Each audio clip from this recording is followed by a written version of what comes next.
Recording, which we're recording, and I will make a start. Okay, welcome to the Wow Women webinar series. This is our last one for the year. Can you believe it? When I started at the start of the year, it was almost like there's so many coming, and making sure I organised enough of them that was of interest and of value to people. Obviously, time is extraordinarily valuable to everyone, more so than anything else. But today I'm particularly excited because I've got two of my beautiful colleagues, Jen and Nick. And really, I think how timely is this given end of year, we're all feeling a little bit, we need that plug, and the girls have been sharing with you over the last 4 weeks about how to recharge your battery. And they started with week 1 about a secret weapon. Then they moved on to how stress is affecting you. And can I just tell you, I just went to the chiropractor earlier this morning, and it sounded like a piano accordion when she went clunk and it went, and I went, oh my God, I started laughing. It was so funny. So there's one. Do you have brain fog? I do today, girls, because I didn't sleep last night. And are you making it all harder than it needs to be? And I think we all do that from time to time. So I am a prolific personal growth person. I love listening to other women who share their secrets, their insights, what they have experienced in their lives, because we can't all know everything. And this is the beauty of WOW, where we get together and we get to share and we get to connect on a totally different level. So I want to introduce the ladies once again. I know you would have seen their bios on the emails that come out, but I would like to introduce them. So Jennifer Schultz is here with Nicole Robertson. Now, Jen, she's a mum of 2. Isaac is 10 and Maya is 7. Young'uns, they're beautiful. And one of her businesses generates over 80 million a year in sales, which is mind-boggling, right? So obviously we need to listen to what they're doing, and they're doing well. She lives on a small farm, as she just mentioned before, in the northern New South Wales hinterland. Be beautiful. And she loves to rescue horses and fluff around her garden in her spare time, which is lovely. She doesn't mind a vino. I don't either.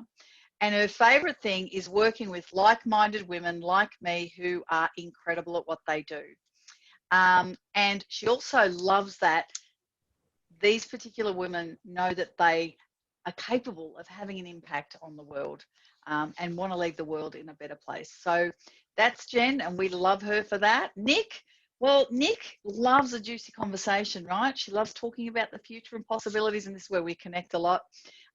With smart women who have big hearts, again, over a bottle of wine, need I say more, and she loves having a big night in. When she finished school, she wasn't sure about her passion, Nick. So she really had the mindset that she didn't want to mortgage her future on an interest, right? So she threw herself quickly into the workforce, and she worked in various roles: sales, business development, and speaking with over 1,200 business owners. And she learned very quickly, let me tell you, that she was built for business. And we know that to be a fact. And she just didn't know at that point in time, she just didn't know which one. Today, Nick teaches her learnings to others through training, mentorship, and the stage, which she speaks. And she also runs her own main business at the moment that generates 3.5 million. So we need to listen to these ladies and what they're doing to get to that level.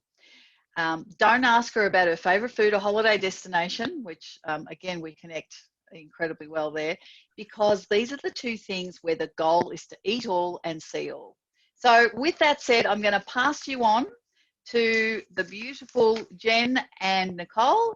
And I think I've done all my bits. We're recording, and fire away, girls. Take the stage. You did them all so beautifully well, Tracy. So well. Thank you for having us on, and it's so cool to be sitting here chatting with the ladies who are on here live and those who we know will be listening into the recording as well. And I love that you touched on just the communication we had leading up to the call as well, Trace, because there's a reason that we had it. And I think anyone who either knows Jen or I or gets to know Jen or I, we have a very deep-seated belief in the stuff that we're going to go through today. Like as women, to really take the cap off our potential, to really learn to redream again, and really look at what is truly possible, and then work out what it's going to take to get there, what's going to come up in the way, and what it really looks like for you. There's something that we need to get right first, and that's ourselves in our body.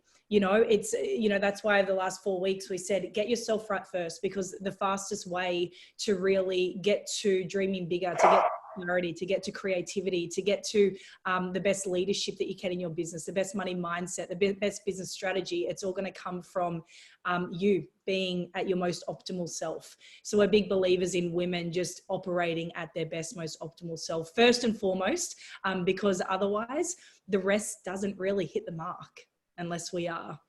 So what we want to go through with you ladies is, and it's really a short version of a program that we're going to be delivering to a lot more women, and those listening into this call and those who are on the call live, we're going to take a stab and guess that you're the 5% who aren't going to end up dead or dead broke by age 80.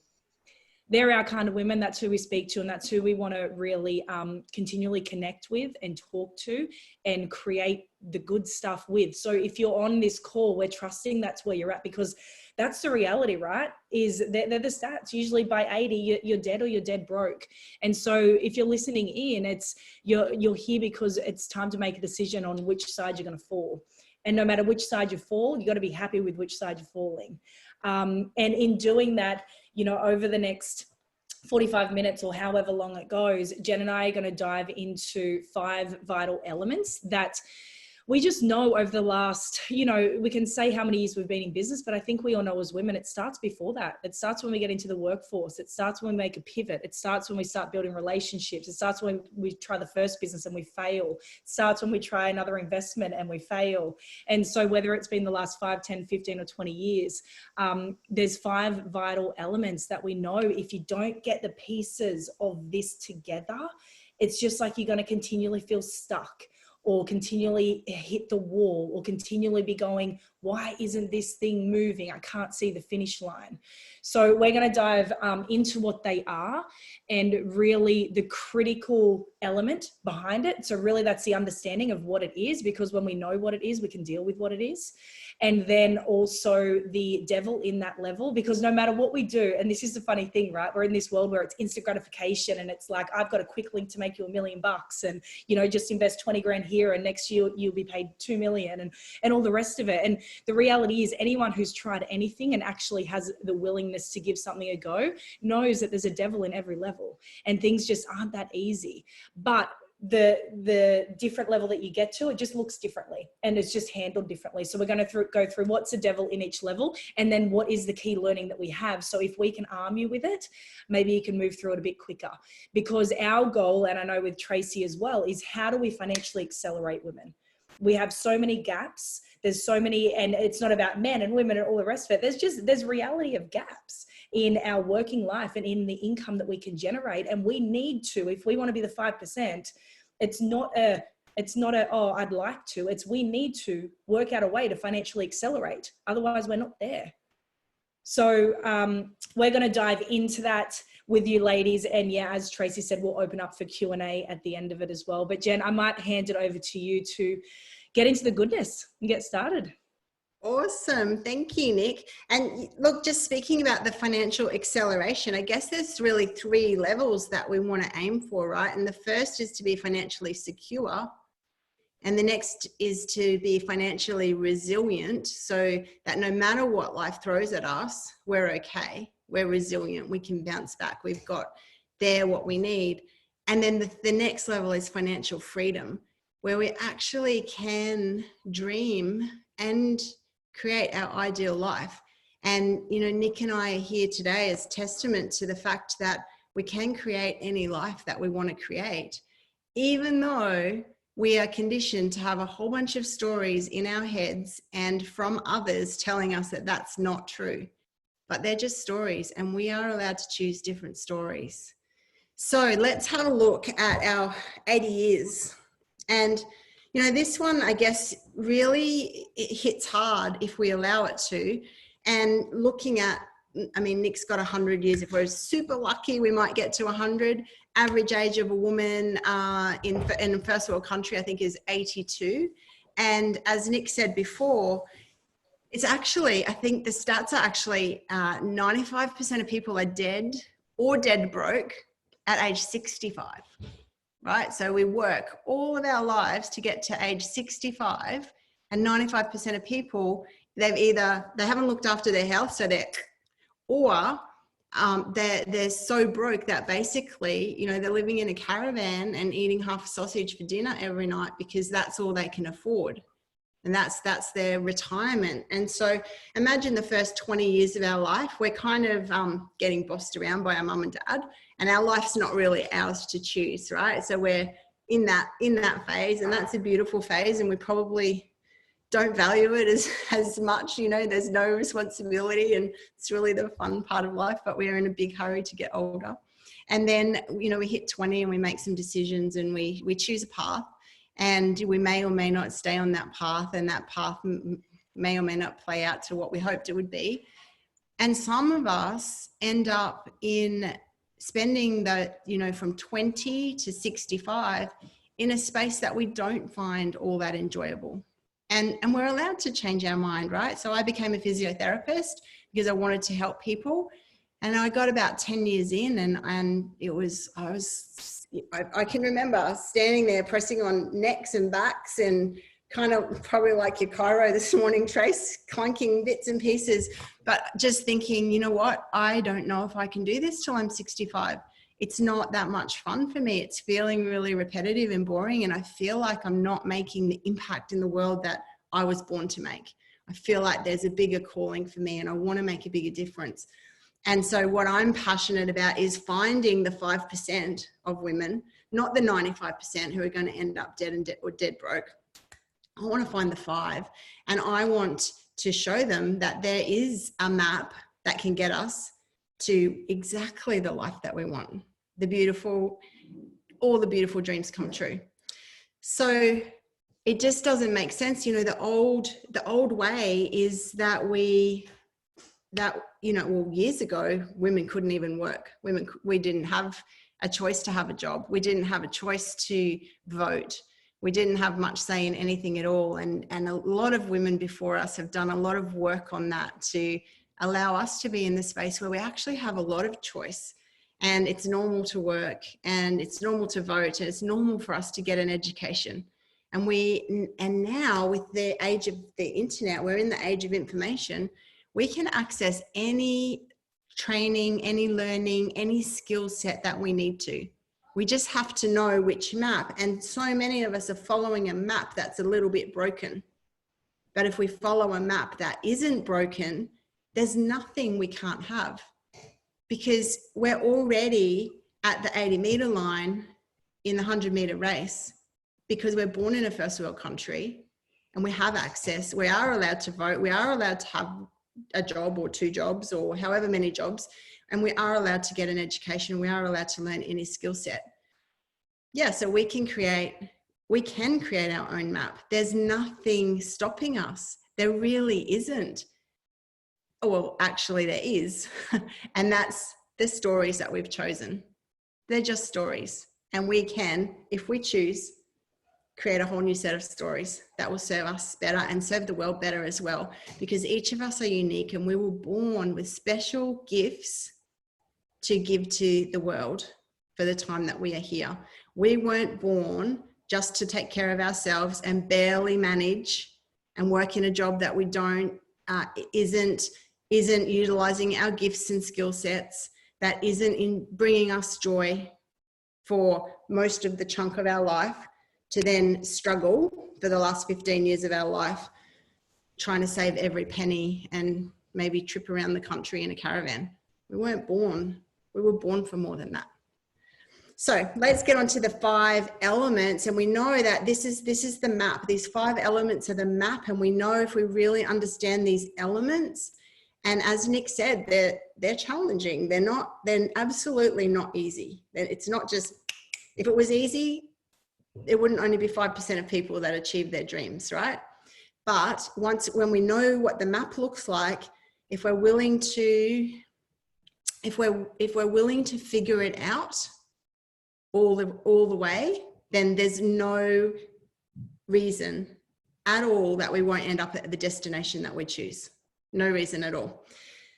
So step one is we have to dream. We have to dream again. And so many of us already have voices in their heads listening to me right now going, and I don't know what your voice is, or what your voices are, but I can have a few guesses. And, one of the voices is, well, not everyone's meant for big dreams. Everyone's meant for this ideal life. Some people aren't that lucky. Or, those big dreams cost a lot of money, and then someone else must be missing out if I'm having all that. Or why should I deserve that when all those people have nothing? All of these little voices, right? And your job here is to figure out what voices are getting in the way of your dreams. What stories have you chosen to believe that are squishing down your dreams? Which box are you sitting in? Because you've put yourself in a box, just like we all have. And our parents probably helped us choose that box. They kind of configured some of those walls. Our friends, the people, the closest relationships have all created the movies we've watched. Have you ever noticed that in all the blockbuster movies, the rich people are greedy, horrible, awful people, and the poor people are the lovely, wonderful, kind ones who have all the fun? Have you ever noticed? Even in Bugs Bunny, the cartoons we watched as kids, this is just getting jammed into our heads all the time. No wonder we have all these stories, and they're BS. They're absolutely plain and utter BS. Because I know for a fact, I know a lot of people who earn a lot of money and a lot more money than me, and they're flipping the most generous, kind, giving, incredible people. And they do so much for other people, because we can't, no amount of poverty is going to save the world, is it? The broker we stay isn't going to help anyone. So what's the critical step, Nick, when we're dreaming? So this one here, I will say this because I learned this because I tried to do it. That's how you learn it, is you can't skip it. You can't skip the step of working out what it is that you really want, and it can't be surface based. Because when it is, and when it's surface based, is if you aren't truly connected to what you want, you'll always be influenced by what someone else wants. Always. And that's where, and we'll go into the devils and the levels, but that's where they drop in. So as you were speaking, Jen, this is what I was imagining. Imagine this friction. It's just necessary. Who has watched Castaway? Tom Hanks. Remember how he's on the island and he's like trying over the first few days to light his first fire. And he's like, he stabs his hand, he throws shit everywhere, he's frustrated, he's cold at night because it's just not getting there. And it just took him time and practice and getting a different material and learning a technique. All of that, that's the same way we need to treat our dreams. Is that, because I guarantee, I don't know where you are in your journey listening to this call, but I can nearly guarantee that every single woman, you need to reimagine what's possible because you've been chipped away at. And I remember that. I remember when I was early 20s, everything was possible. Glass ceilings didn't exist because I was going to smash them. And like, it was just like, come at me, I've got this. And then somehow, as what Jen was talking about, the stories crept in, the experience happened, and it was like chip away, chip away, chip away. And it all just became a little bit smaller. So the critical step in this one is we need to actually take the time to step back, to go deep, to process. And it's going to be frustrating, annoying. You're going to hit your head against the table because you're used to listening to others' stories, and now it's time to get responsible and create your own. And that's not always an easy thing. We suggest, and this is the activity that we'll go into in a second, but over this step, create the dream and the money that you need around the 3 levels. So the first one is the head above water, which is more that security that you need. The second critical step in dreaming is your dream life.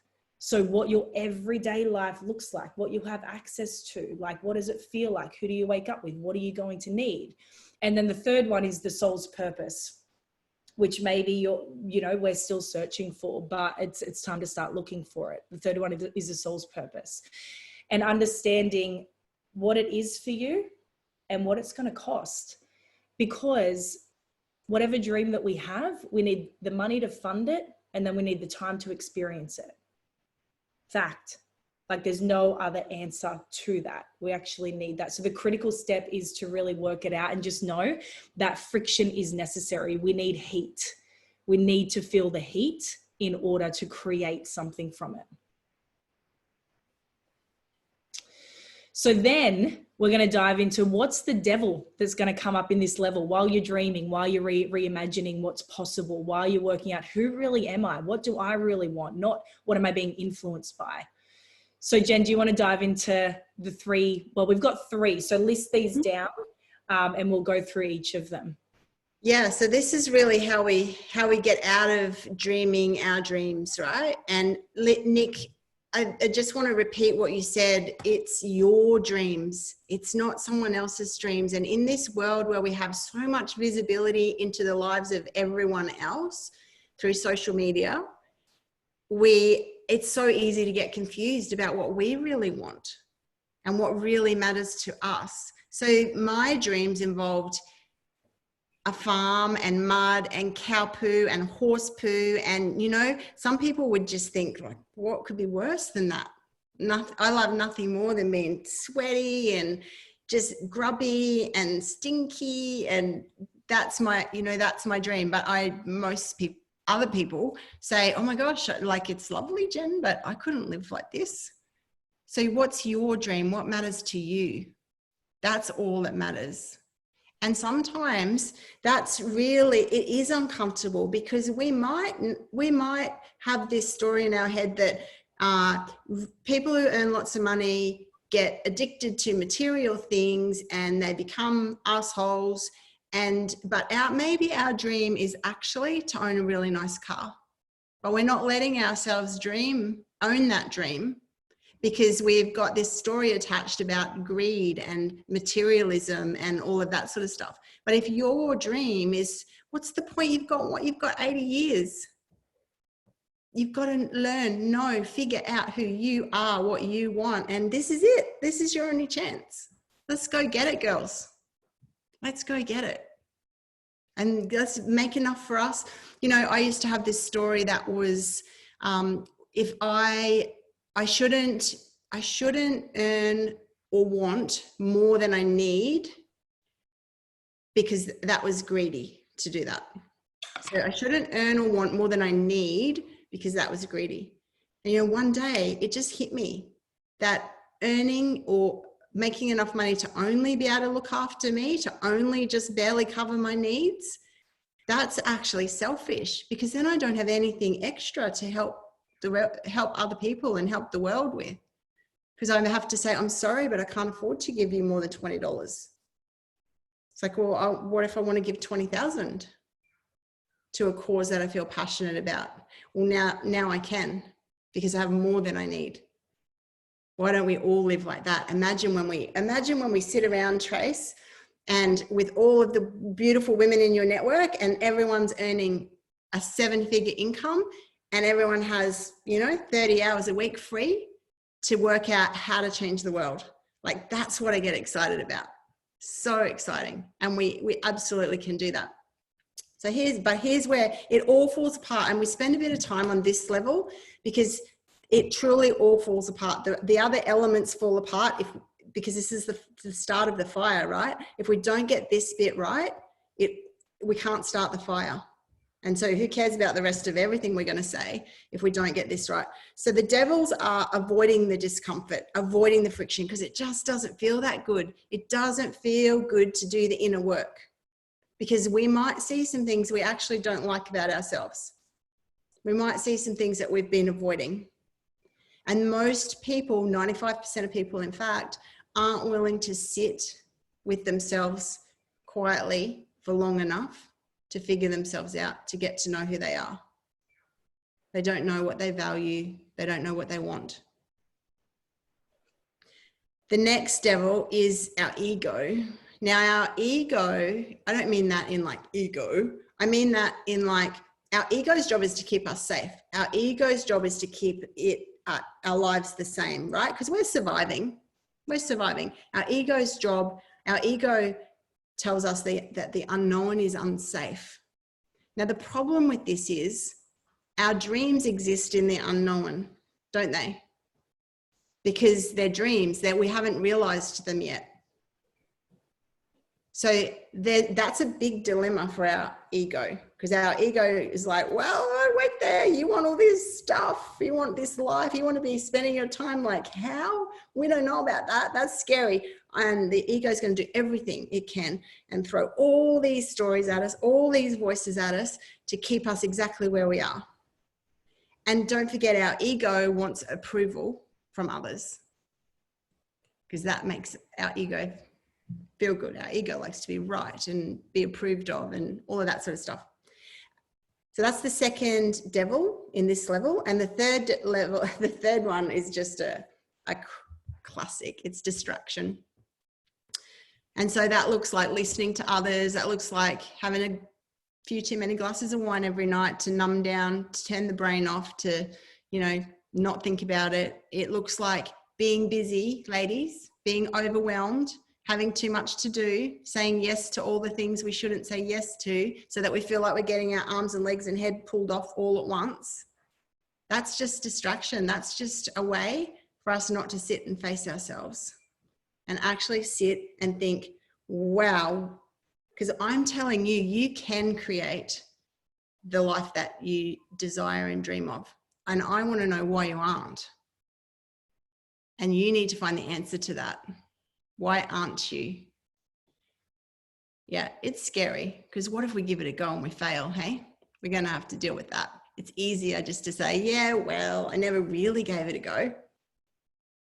Because if I did, I would have, but I never really. That feels better than going, yeah, I tried really hard and I wasn't good enough. I'm going to have to try harder again. So that's our devils in that level. Key learnings, moving on to the next part of that, is we can go through these, Nick, and chime in with them as well. But, you know, I guess my first key learning is no one's coming to save me and no one's coming to save you. It's 100% up to me. And I am 100% responsibility for everything in my life and 100% responsibility for everything not in my life.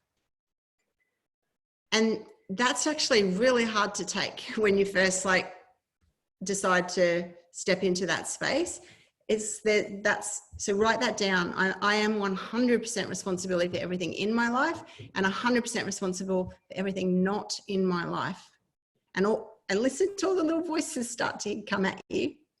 Listen to the little stories. They'll come, don't worry. And they allow us to blame, to justify, to complain,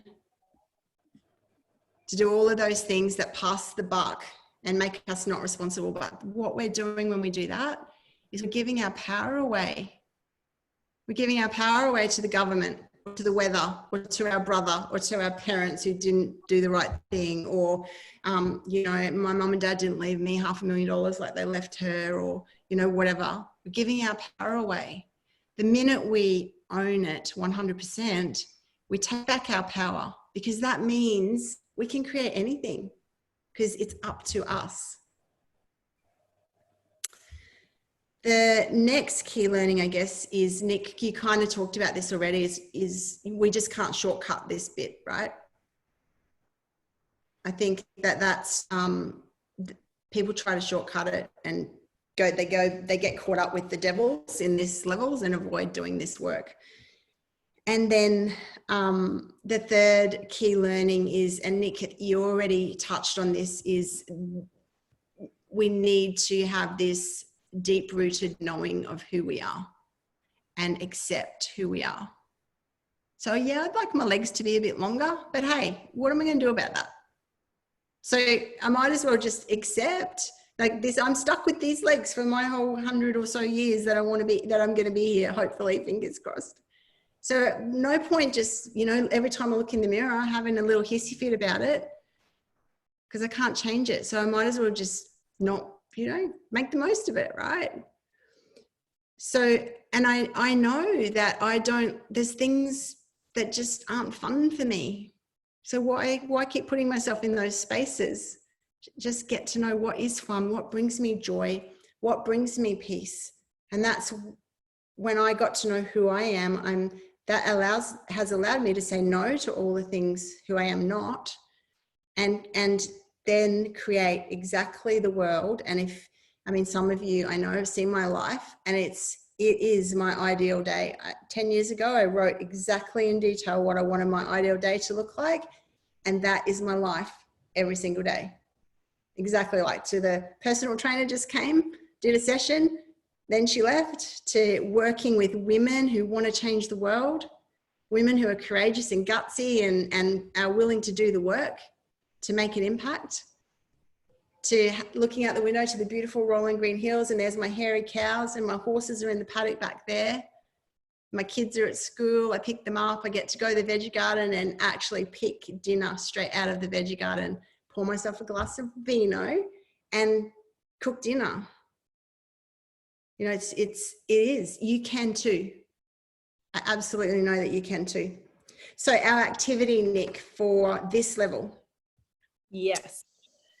This one is make this fun. And look, write this down, but Trace, we're going to send you through a document with the activities to email out to the ladies or pop into the group as well. But this is where we get to reimagine it. And this is where, and I promise you, you know what? I hope you get stuck, because it's meant to be harder than what we think. And it's meant to create the friction that we need, but also just have fun with this. Because I think once you start, when I started doing this, and you know what, I'm going to redo it again with you ladies as well, because we're always, like Jen said, we get to change our mind. We get to change our path. We get to change our dreams. But it's so important just to get clear, because a couple of things are going to happen. One, you're going to start taking the cap off. Like peeking outside the box, lid is lifted, let's go. That is a really cool thing to start doing, and an activity to get your brain going with this. And that's really going into that level 2 and level 3. Third though, like the second thing, is you may not need as much as what you think you need.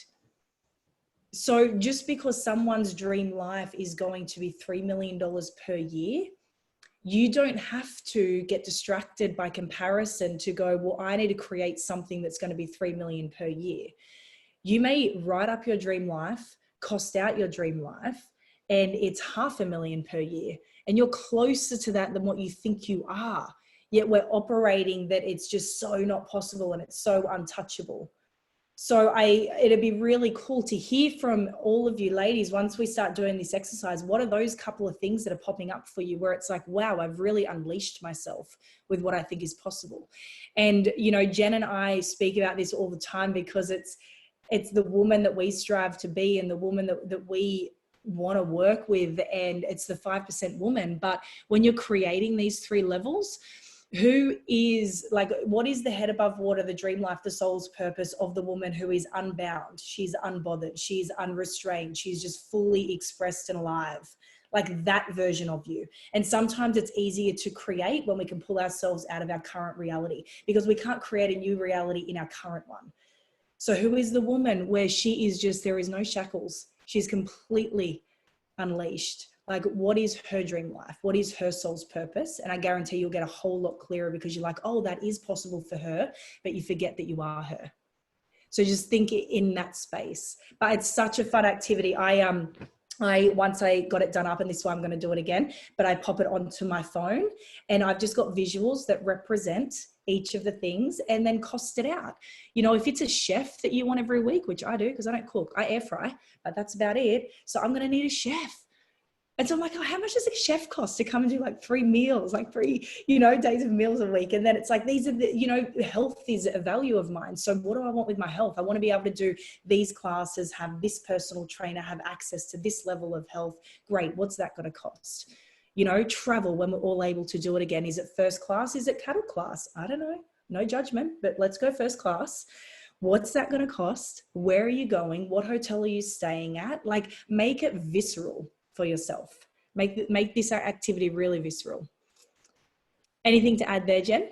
Just so the activities are going to be, you do it home in your time and, you know, turn the noise off, get the quiet space, and this is doing the inner work. So head above water level, what we mean by that, that's your financial, like, I guess, security, that first level that I talked about. So what amount of money per week do you need to come in that would just allow you to breathe and not be worried, not be stressed about money, not be thinking, crap, I wonder what bill's going to come in the mail today that I haven't thought of. You know that feeling? It's like, you know, there's always a couple of bills that you forgot that they were due, and the rego and the insurance comes together always for some reason. How does that happen? And then you just, or you know, you have a little car crash and you need to pay the $500 excess or whatever that is. So what's that head above water level where you and your family can just breathe, not live extravagantly or any of that stuff, but stress-free, because stress is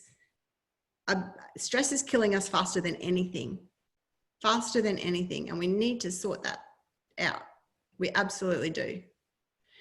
Okay, and then our dream life, that is what I would suggest you do there is actually make a vision board, but don't just stop at making a vision board. So create pictures, get visual, put, you know, if you want to own a boat, or you want to buy your husband a boat, put the boat up on the boat. If you want to live in a different house, put a photo of the house. So I had a farm with the rolling green hills, and I had the pictures of the hairy cows there, and I had the car that I wanted to drive, and I had the pictures of the horses and the kids, you know, going to a private school that I wanted them to go to, and whatever you want it to look like. I had the boardroom with all the women sitting around making an impact in the world. And then what does that, and then like as Nick said, Google and find out what's the boat cost, what does the farm cost? Because until you know the number, how are you ever going to create your map? Because until you know your number, you're just kind of fluffing it every week, hoping like heck that something's going to drop out of the sky. And so many women are not actually, they've got another silly story. I'm not good with numbers, or my husband takes care of the numbers, or whatever. Well, no, we have the same brain. We can do numbers. And so we need to know what are our current numbers. So how much are you saving every year? How much are you going to have by the time you're 65? Are you going to be dead or dead broke? Are you looking at, is your health? Are you happy with your health? So that if it stays exactly the way that it is, are you happy to spend the rest of your life in this state of health, or deep down, would you like it to be better? So those two questions, how much are you saving and how are you happy with your health, are going to determine whether you're dead or dead broke at age 65. And then what do you want your life to look like, and how much does that cost per week? And it's true what Nick said, like once you get the house, the car, the boat, once you get those sort of things paid for, it doesn't cost that much to live after that, right? So that's financial resilience too, that dream life, financial resilience stage. Life can throw something at you. You can lose a wage. You can have something go really wrong, and you're absolutely fine. So what I like to know is that if it all turned to shit tomorrow, and I didn't have my business, I could sell all of my assets, and I'd have 100 grand a year for the next 20, 30 years to live on. I'll be okay. And I'm pretty sure in 20 or 30 years, I'm going to figure out how to get back to making, you know, $1 or $2 million a year again. So I've got time up my sleeve. I'm not going to have to do a GoFundMe if something changes in my life, because a GoFundMe is not a financial plan. That should be a newsletter we put out to more people. And then soul's purpose is, like these are the big, deep questions. Like, what's the point of my 80 or 90 or 100 years on this planet? What am I going to do for my time? Am I just going to eat, drink, be merry and die? Or am I actually going to leave a legacy? Am I actually going to make the world a little bit better, at least for my time here? Okay, so that's homework for level 1. And again, we'll go through the next levels faster, and we get into that level because it is just so vital. So we've rubbed the sticks together, we've created the friction, it wasn't feeling very good. It took lots of work, like Tom Hanks. And then we get to the next element, which is choosing our path. This is where we get the spark. So this is where, and we create that dream. We do that activity, work out who we are and what we actually want. And we understand ourselves more than ever, but that needs to latch onto something. It needs to latch on to a vehicle and a path and a map and a roadway. Like it can't not, because as we said before, the world that we operate in, the dreams that we have, they've got a currency attached to them, and it's called money. We're going to need it to fund those dreams. And then we live this life that has this currency that we can't get back, and it's called time. And so we as the 5% women need to work out what is the path and what is the plan that's going to financially accelerate me to get those two currencies, to get more of those two currencies, to get the money to fund the dreams, to get more time to experience them as well. And when we boil it down and really start working it out, there's only so many ways to create it. There's only so many ways. But that's the critical step, is understanding I've got my dream and now I need to latch it onto a plan. And so let's dive into the 3 devils in this level as well, Jen. Yeah. So what are the first, Nick, maybe what are the 4 ways? There's really only, like you said, there's only a few ways to actually create the money that we need, and choosing that pathway is important for us. So if we think about having a job is a great way to earn money, and if we decide, like, let's say we're doing our math and we're like, okay, well, I'm not quite head above water, so I need to bring some more money in. Or, oh, you know what, I'm head above water, I'm good, but I want to dream. I want to live a different life. This is it. This is my chance. This one life I've got, I'm going to make it better. So we know what that is. So how are we going to create this increase in income coming in?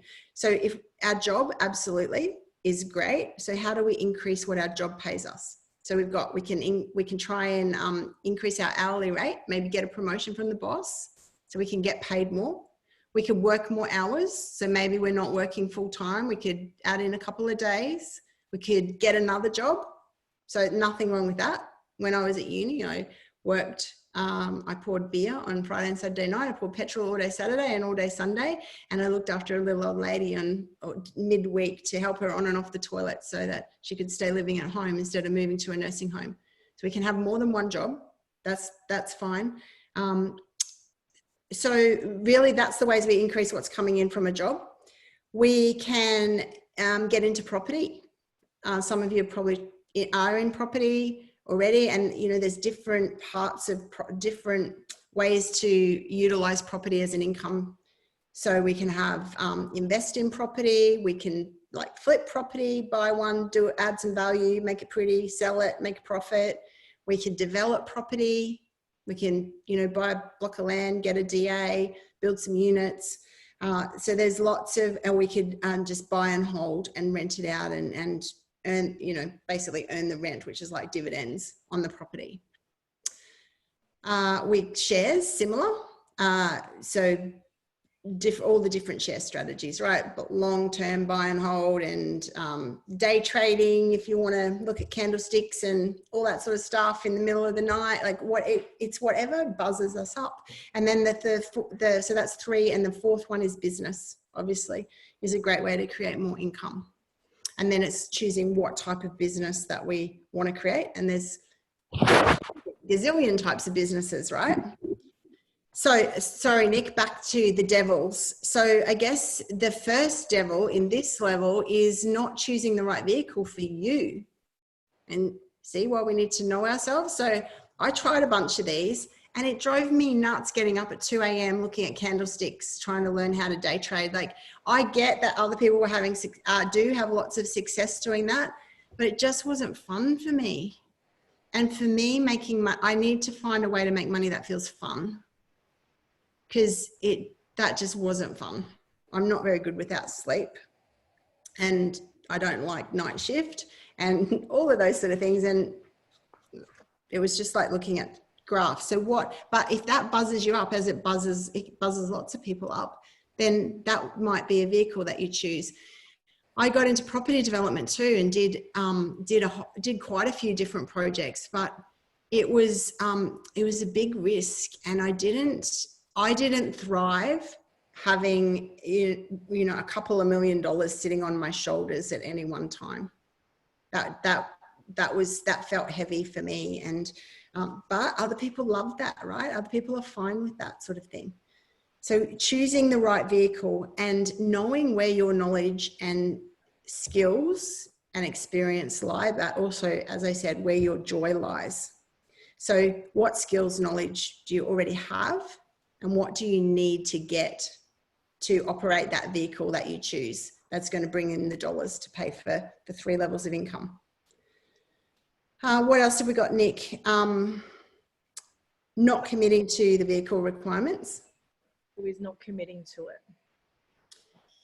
So that's like, and you see this so much in the world right now, because I think it's because we have access to information like that, right? We expect access to results like that. But it's just, and this is touching on the third devil, which is unrealistic expectations. So these things just take time. There are skills to learn, and we have to put those skills into practice. And we're going to flunk out a bit. We're going to get things wrong. We're going to stuff things up a little bit. But then we take those learnings and we apply it to the next phase, and we have we have more success. We do better. We make more money. But to expect otherwise, and so what happens is, and you see it, this is what the 95%ers do. I'll give it a go, but they don't commit. And they're two very different things. So imagine if I said, I'm going to give them up when I decided to be a physio. Oh yeah, I'll give it a go. Well, I couldn't do that to my mum and dad, who were helping me financially to be there. I had to commit, right? Because I wasn't going to let them help me out financially and not finish that thing. But imagine I'll just give it a go, and then it gets to go to my physio lectures on Monday, even for the first couple of weeks, and then I'm like, yeah, it's not bad. But then I'm going to poke my head into the law lectures this week, because maybe I'll like law better. And next week I'm going to put my head in the accounting department. And then the next week I might check out engineering, and then the whole term's gone. I haven't done any of the lectures I need to be a physio, and I get to my exams, and guess what happens? Yeah, I flunk out, because I didn't stay focused and committed to the thing that I said that I would, and I got distracted and I was all over the shop. And like, you're probably listening to me going, oh my God, like, you're saying the obvious, Jen, of course, like, who would do that? But this is how people are living their adult lives, being so distracted and not staying focused and committed to the vehicle that they did. So when we accept the third devil is unrealistic expectations, so undo the devil, the important thing there is to have realistic expectations. When we realistically accept that whichever vehicle we choose is going to take commitment of time and money, our energy, and we have to stay the path until we get good at it. And we all know it's 10,000 hours to mastery, right? We know that. We can't shortcut that. But 95% of people will not stick out the 10,000 hours, and that's a fact.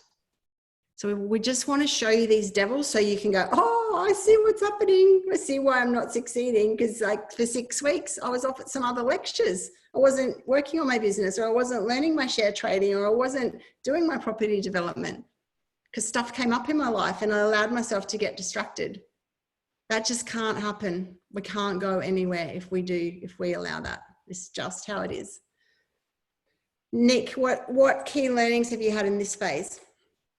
So key learnings in this one, the 3 that we've gone through. And you know what, I'm sitting there listening to Jen, and it rolls into the first one, which I think is the common theme, because this is how the fire starts, is knowing yourself. And I know that I have had times in my life, because let's all agree that it's not like there's enough money in the world, and it's not like there's enough abundance in the world and opportunity in the world. There's always going to be enough of that. But when you're, and this, speaking from experience, when I was like, oh my God, I didn't get onto that, I had this feeling of, okay, well, what am I going to get next? Otherwise I'm going to miss out. I'm going to miss out. Okay, I'll just do that. Yep, that sounds like a good idea. I'll just do that as well. That's the not knowing yourself stuff. It feels jumpy. It feels distractive. It actually feels like you've just got scarcity embedded in you, because it's like, I will just do what they say works, or what looks good, or what someone else is doing, versus going, hold on, who really am I? What is my skill set? What is my passion? What is my values? And how do I line something up around that to actually financially accelerate myself?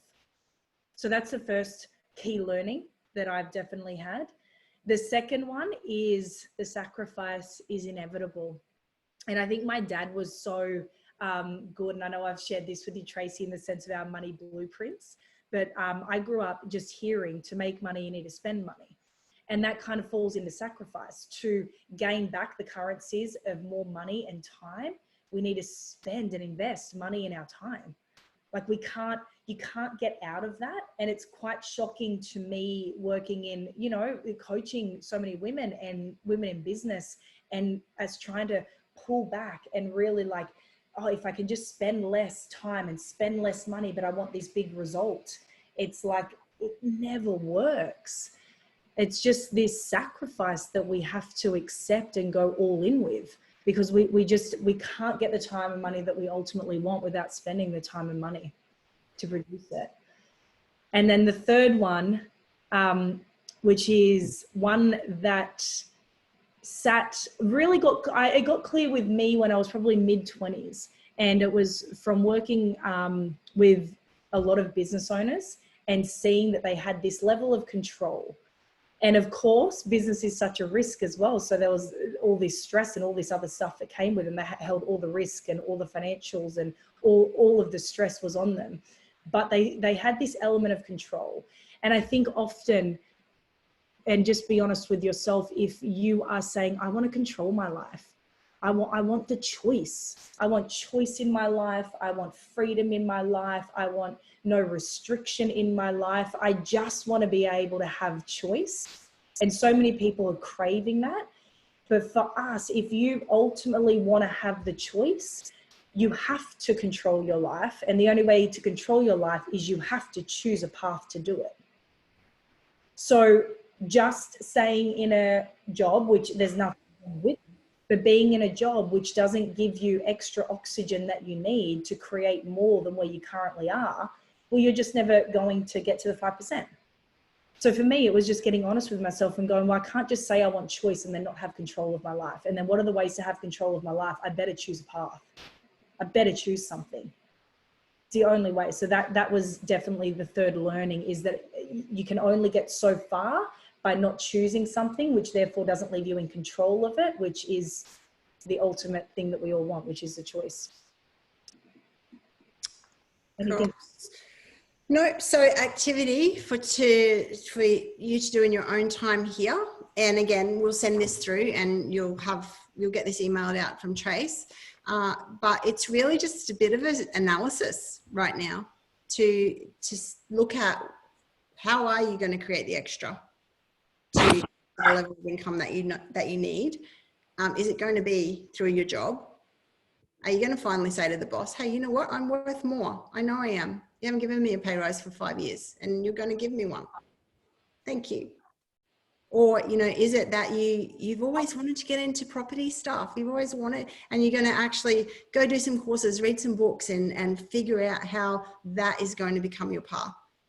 Is it business? You know, I'm like Nick and Trace, a huge fan of, I'm a fan of all of them actually, and I do all of them, but business is my baby. I love business because there's so much flexibility and ability to be creative and have fun and create something out of nothing and all of that sort of stuff. So business, if business might be your path, what would that look like?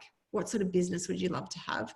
Do you understand different types of businesses and shares? And then looking at what capital requirements. So some of these options do require some money to start with.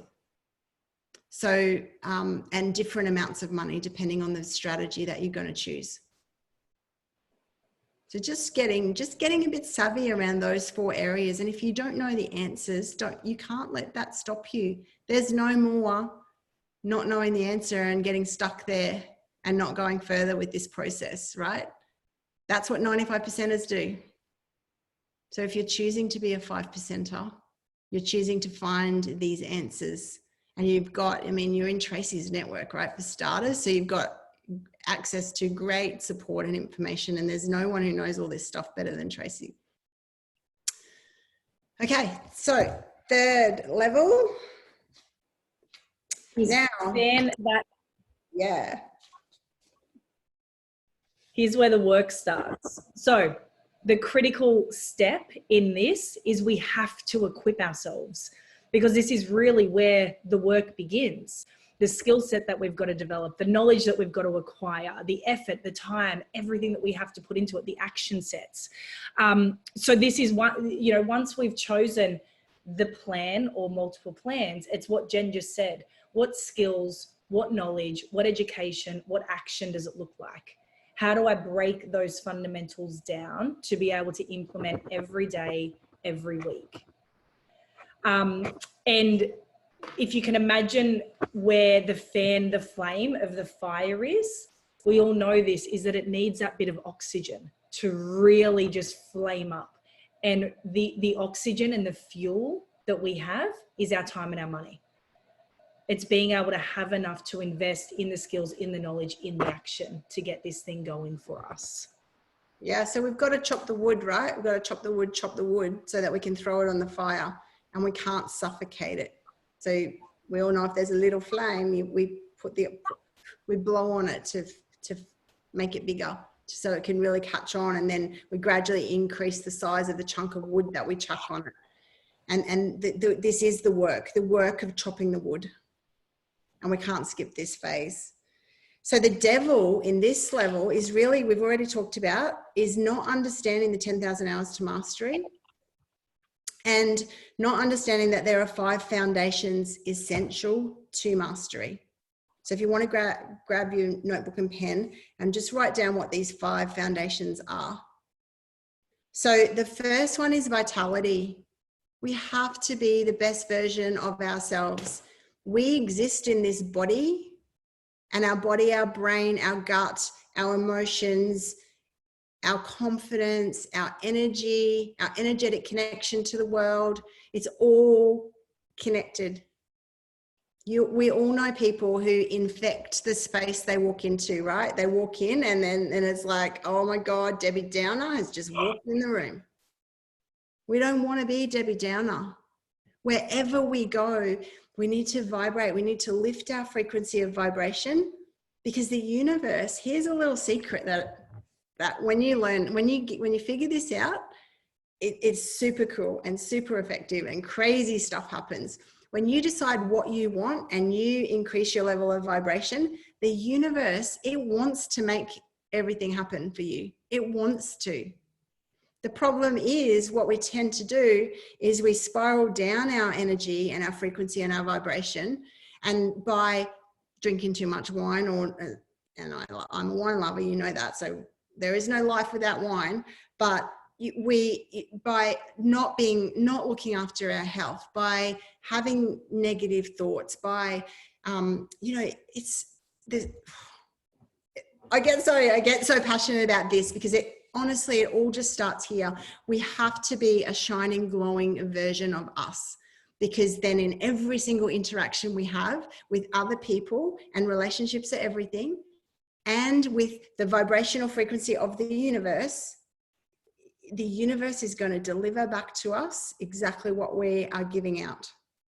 So it has to start here. So vitality is learn everything you need to learn about creating your best health, and watch the magic happen. It is incredible. The next thing is money mastery. And obviously that's why you're part of Tracy's network and one of Tracy's clients, because there's so much to learn about mastering money and mastering, and I'm not even going to go there, because hopefully that's all covered very well by Tracy, but there's lots of components to that. Business strategy. So as Nick said, our job, it can only get us so far. And then we need to probably choose shares, property, or business, or a combination of both. And shares and property are a type of business that needs strategies and business strategies as well, right? So we need to understand business and business strategies, and we need to work towards mastery. So we're talking about 10,000 hours, right, to mastery. Leadership and resilience. The world needs more women like us to step into leadership, because if we don't, look who's leading the show, look who's running the show. For crying out loud, look who the US had to, look at their two choices, because more great people are not stepping up. It's not okay to say, oh, but I don't feel like a leader.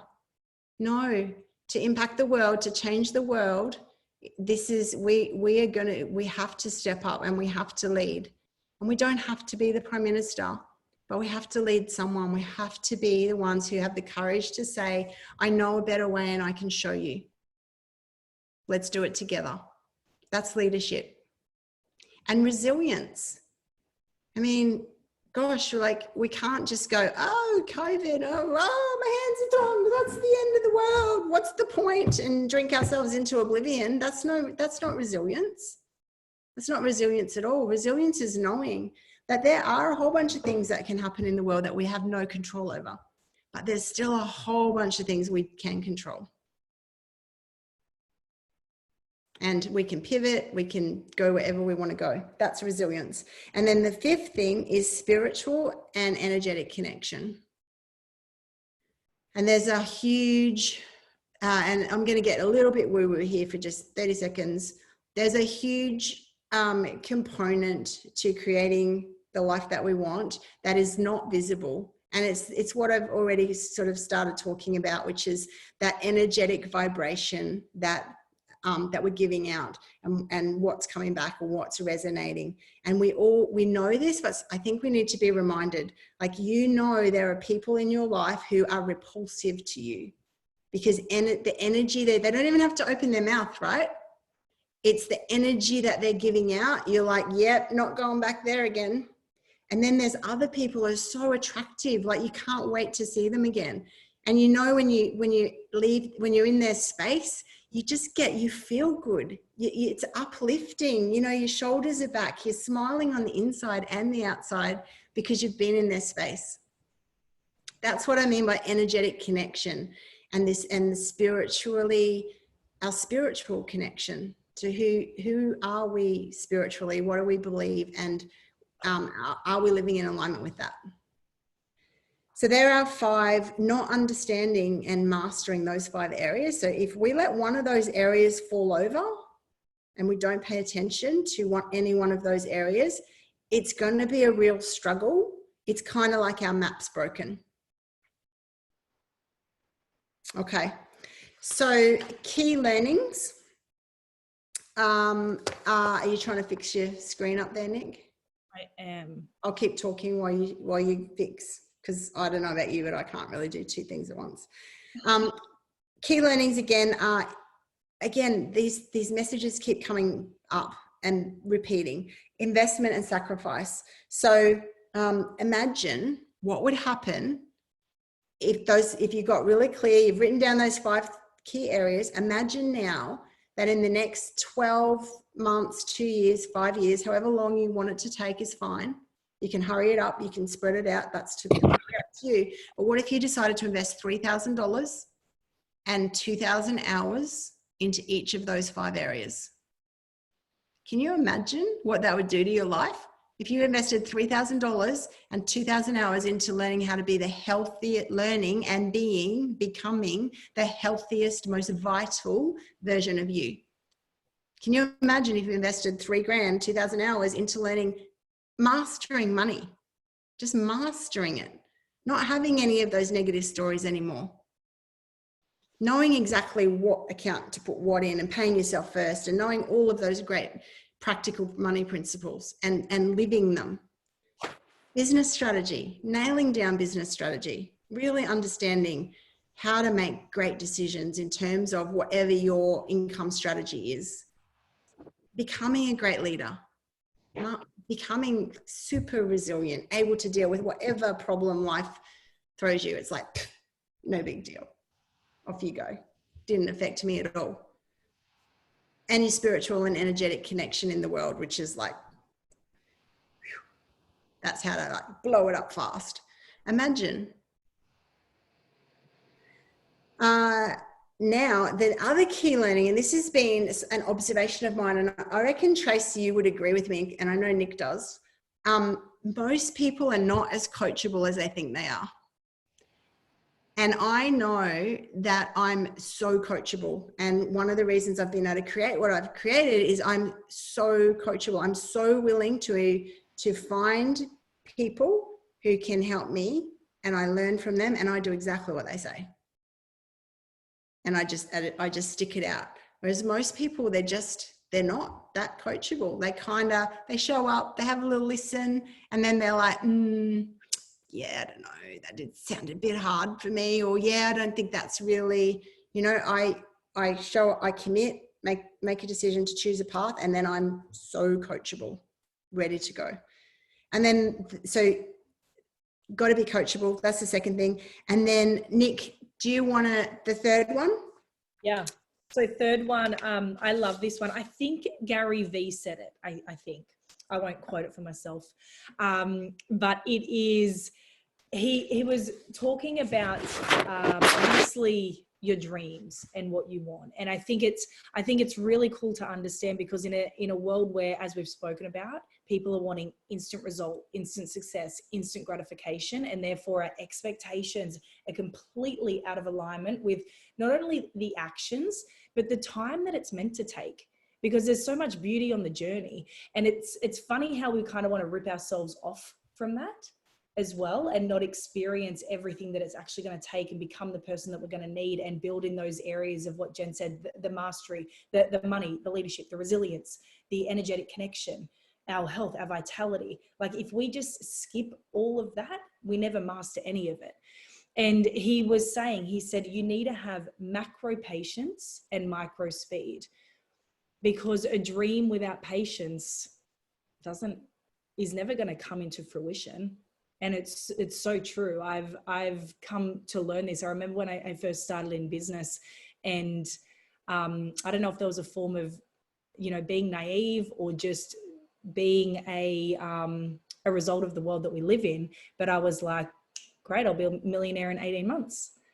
And it's like, how crazy of me, and how Nelly silly of me to think that I could be a millionaire in 18 months without the ups, without the downs, without the sacrifice, without the time that I have to put in, without the skill set that I have to acquire, without the action that it took. How could I honestly think that I could be rewarded from that?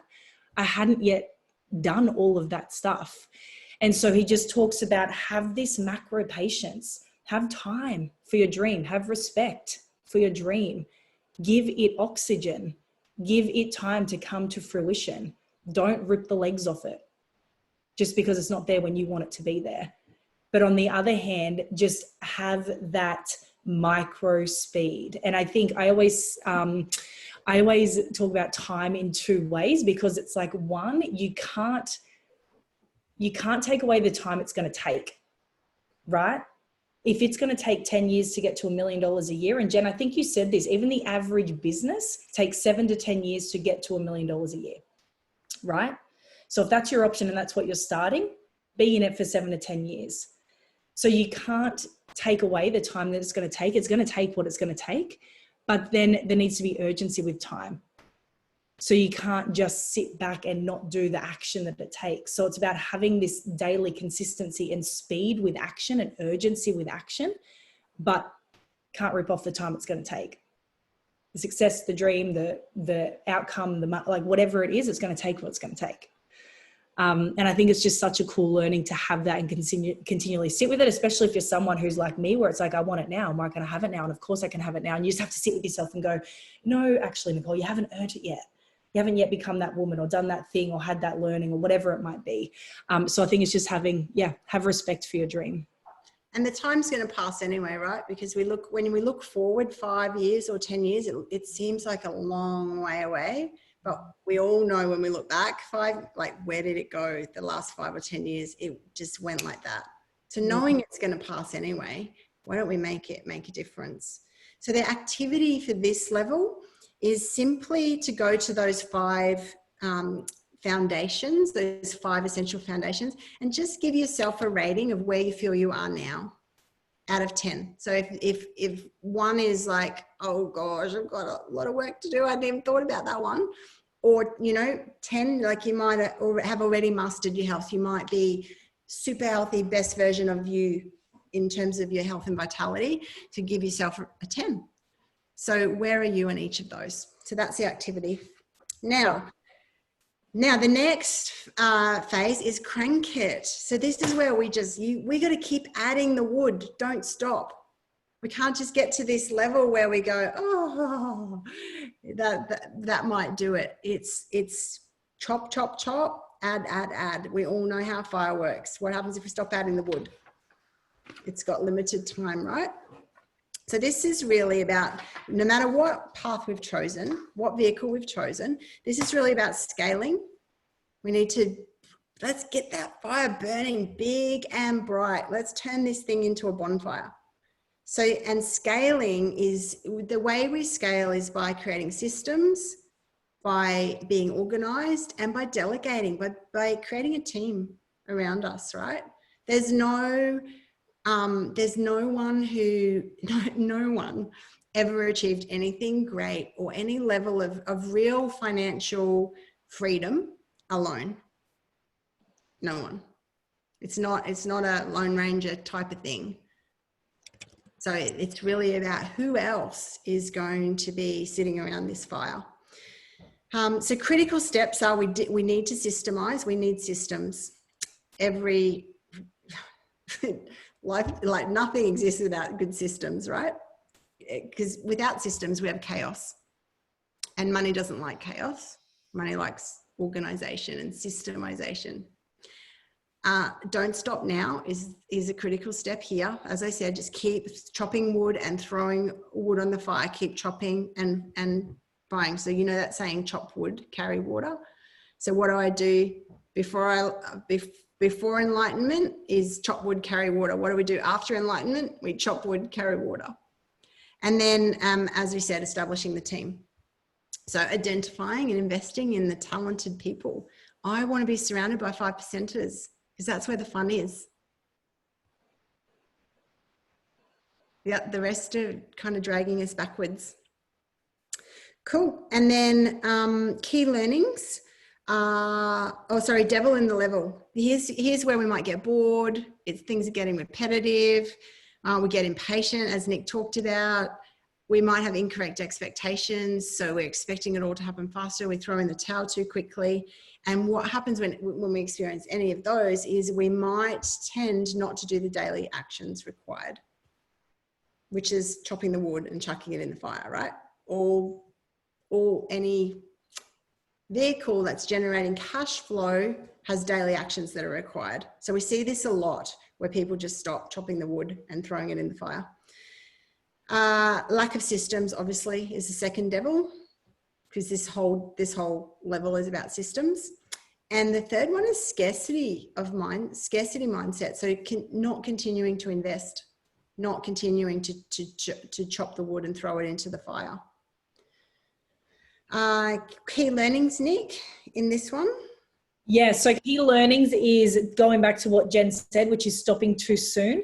And I know that I can relate to this just with building out a business, because you think that you get to this next level, but unless you keep doing the same things that you were doing, of course it's going to fall back. It's going to fall back. And then it's like, okay, go again. So the difference between just understanding you've never really arrived. Like, I think that's the thing. It's like we stop too soon because we think we've arrived.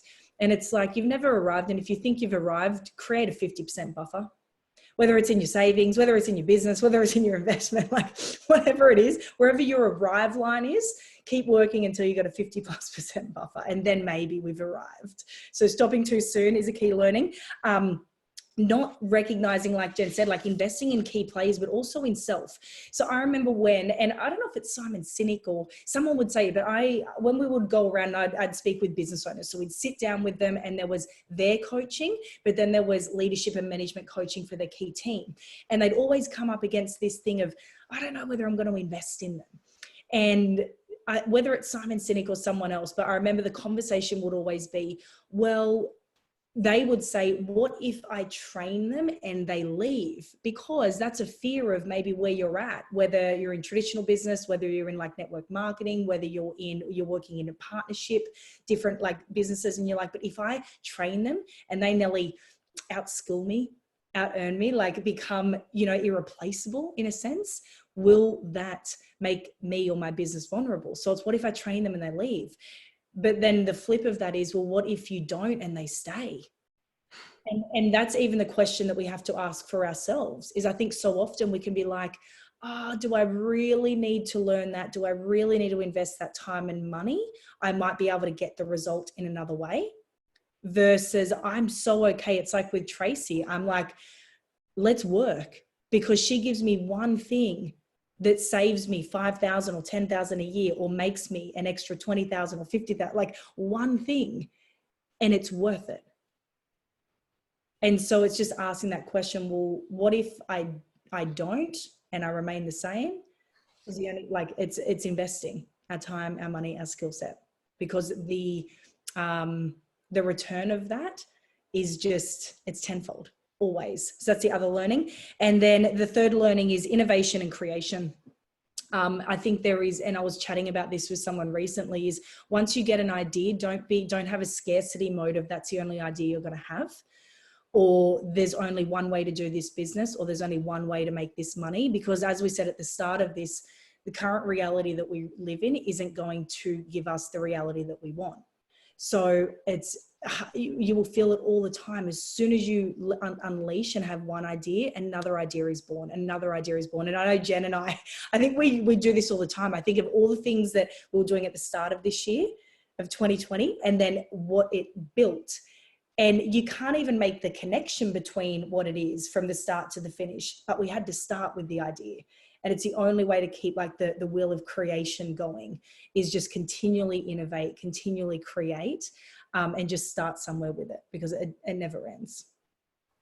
So good. So activity is some powerful questions. And again, don't write these down right now, and they'll be in the document that we send. But these are the questions. What do I believe has got in my way when it comes to doing what I know to do? So what have my obstacles been?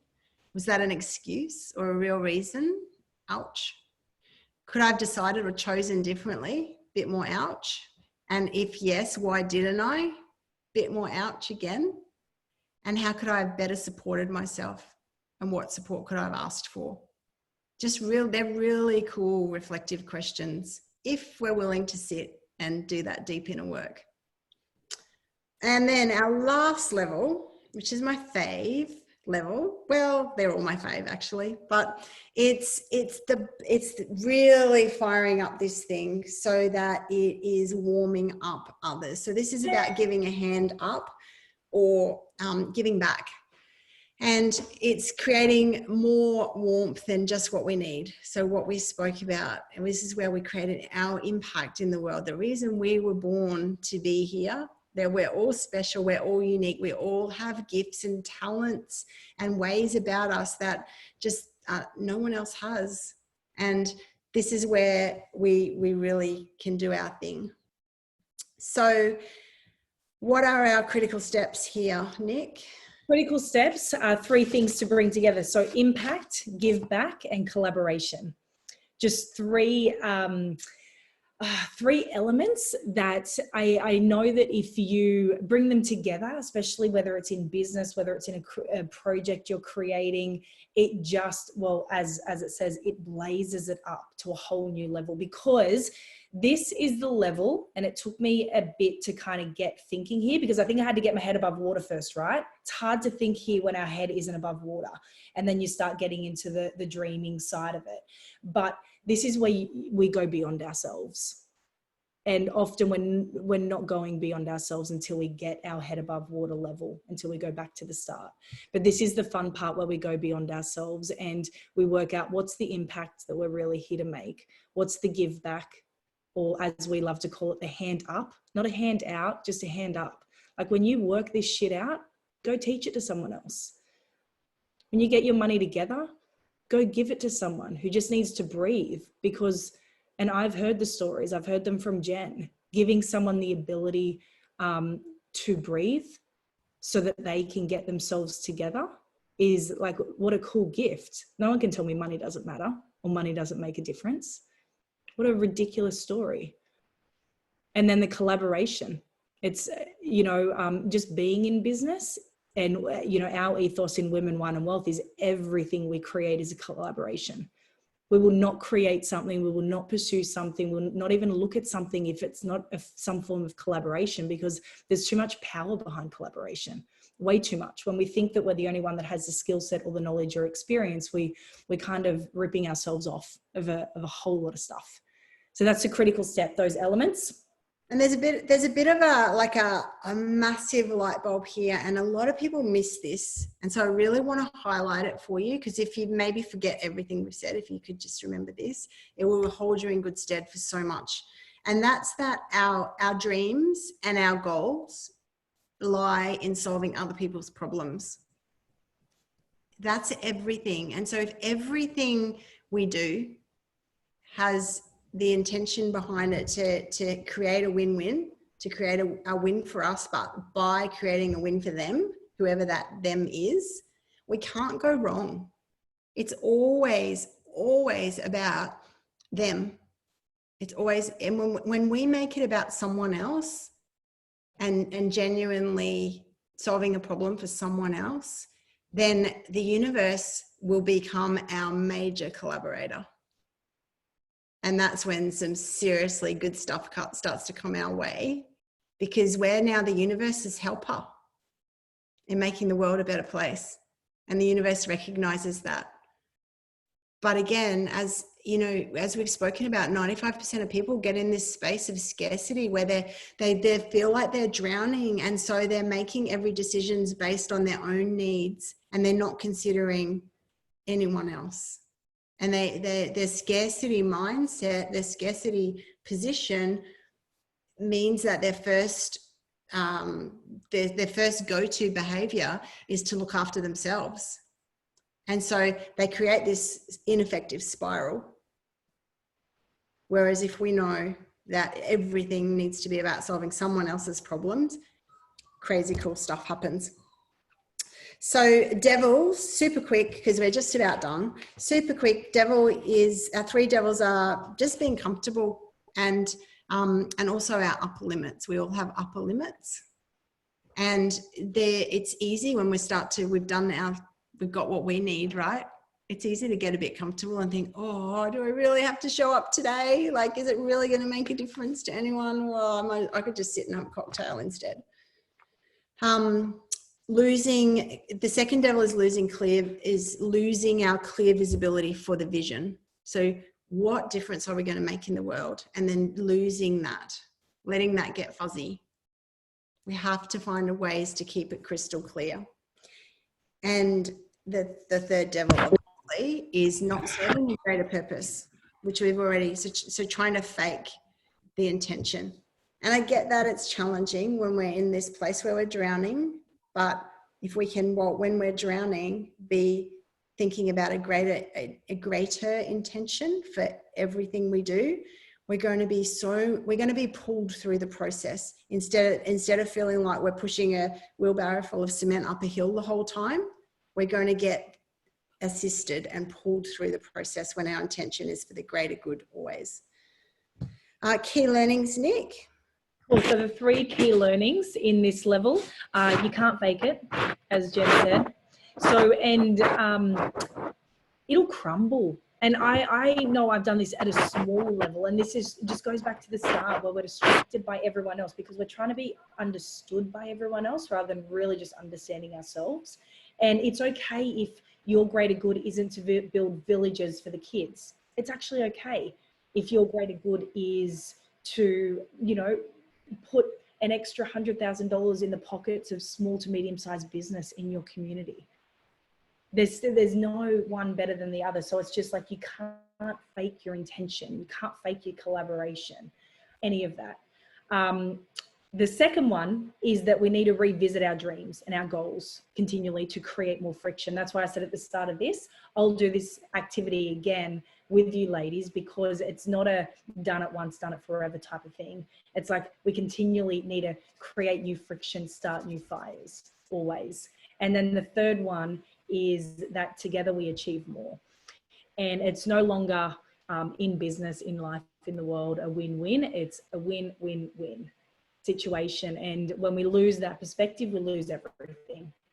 So it's really just creating that win-win-win situation and understanding that together we're just going to be able to go faster, do more, create more impact. And as Jen said at the start of this conversation, I always think about it. I'm like, yeah, we can all be out here on Jen's farm with a bottle of our favorite wine, sitting around the fire and talking about some really cool shit that's going to make a difference.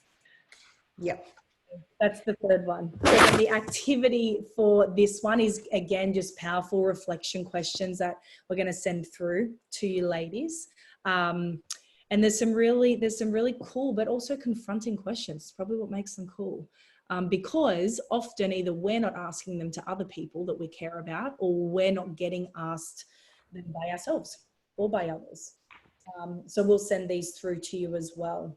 Yeah, and have fun asking these questions to other women in your life, because they're actually really cool questions to ask, and you'd be surprised how interesting the answers are. So just wrapping up super quick. So, you know, this is a really fast, I know it still took 90 minutes, but a really fast overview of a big process. And I guess the thing is that it is going to feel hard.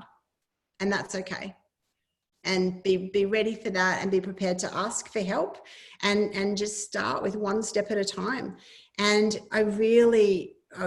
last thing I want to say is, the first step needs to be becoming the most vital, healthy version of you, because all the magic starts there. All of your ability to create and to innovate and to feel motivated and to feel alive and bring all of this unassisted goodness into your life starts with becoming the healthiest version of you. So if you need help with that, just reach out to Tracy, and she can connect you with us, and we can pop you into one of our health programs. We've got programs for each of these levels.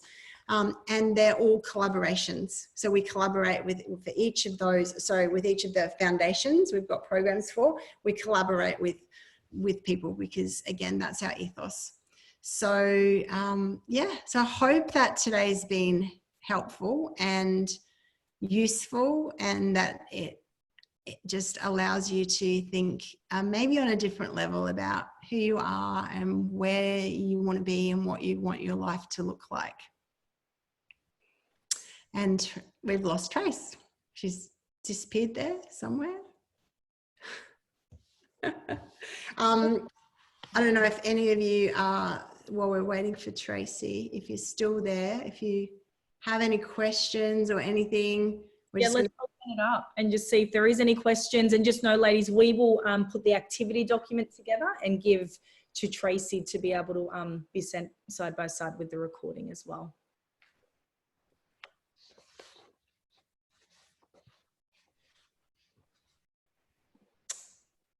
Okay, no questions? Everyone's shy? Awesome. Okay, well, Tracy's going to come back and we're all going to be gone.